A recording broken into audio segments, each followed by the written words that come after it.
তো দেখো বন্ধুরা, আমরা একটু বেরিয়েছিলাম ক্যান্টিন যাব বলে। তো হঠাৎ নামলো বৃষ্টি। আমরা দৌড়ে দৌড়ে এলাম এখানে বিহুটলি। এখানে বিহু প্রোগ্রাম হয়, ওই জন্য এটার নাম বিহুটলি। আর এখানেই আছে সেই লিচু বাগান। দেখো, আজ 12 দিন পর তোমাদেরকে দেখাচ্ছি লিচুগুলো কি বড় হয়েছে আদৌ। আমার তো মনে হচ্ছে না, একটু একটু বড় হয়েছে,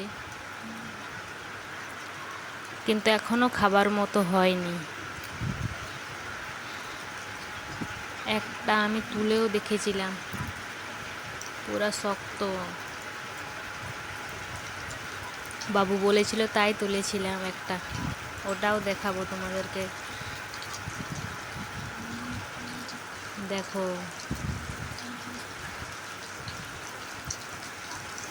বাজারে এখন লিচু পাকা মিলছে, আর এখানে লিচু পাকেই নি।